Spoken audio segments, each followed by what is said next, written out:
شیخ Saadi رحمۃ اللہ علیہ فرماتے ہیں، مبارک ہیں وہ لوگ جن کے پاس نصیحت کو الفاظ نہیں بلکہ ان کے اپنے اعمال ہیں۔ آہستہ آہستہ چلنا اور منزل مقصود تک پہنچنا دوڑنے اور راستے میں رہ جانے سے بہتر ہے۔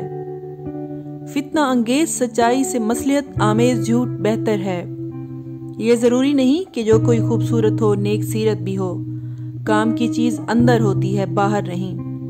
دشمن سے بچو اور دوست سے اس وقت جب وہ تمہاری تعریف کرنے لگے۔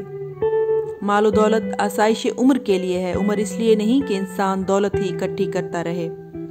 بخیل آدمی کی دولت اس وقت باہر آتی ہے جب وہ خود زمین کے اندر چلا جاتا ہے۔ اس سے تو خاموشی بہتر ہے کہ کسی کو دل کی بات کہہ کر پھر اس سے کہا جائے کہ کسی سے نہ کہنا۔ تو نیک ہو اور لوگ تجھے بد کہیں، یہ اس سے اچھا ہے کہ تو بد ہو اور لوگ تجھے نیک کہیں۔ عقل مند آدمی اس وقت تک نہیں بولتا جب تک خاموشی نہیں ہو جاتی۔ جو تجھ سے وابستہ نہیں تو اس سے وابستہ نہ ہو۔ عقل مند اور بے وقوفوں میں کچھ نہ کچھ عیب ضرور ہوتا ہے، مگر عقل مند اپنے عیب کو خود دیکھتا ہے اور بے وقوفوں کا عیب ساری دنیا دیکھتی ہے۔ آدمی کے علم کا اندازہ تو ایک دن میں ہی ہو جاتا ہے، لیکن نفس کی خباثت کا پتہ برسوں بھی نہیں چلتا۔ نادان ڈھول کی مانند ہوتا ہے، بلند آواز ہوتا ہے مگر اندر سے خالی ہوتا ہے۔ شیخ سعدی سے کسی نے پوچھا کہ حال کیسا ہے؟ جواب دیا، اللہ کی نعمتیں کھا کھا کر دانت ٹوٹ گئے ہیں مگر زبان اس کی ناشکری سے باز نہیں آتی۔ اپنے حصے کا کام کیے بغیر دعا پر بھروسہ کرنا حماقت ہے، اور اپنی محنت پر بھروسہ کر کے دعا سے گریز کرنا تکبر ہے۔ زندگی کی درازی کا راز صبر میں پوشیدہ ہے۔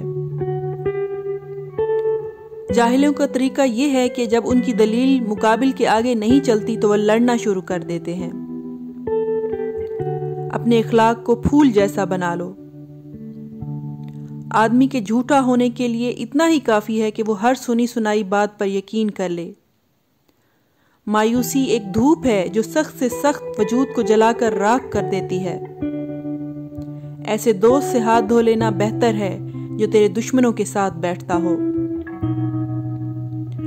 میرے پاس وقت نہیں ہے ان لوگوں سے نفرت کرنے کا جو مجھ سے نفرت کرتے ہیں، کیونکہ میں مصروف رہتا ہوں ان لوگوں میں جو مجھ سے محبت کرتے ہیں۔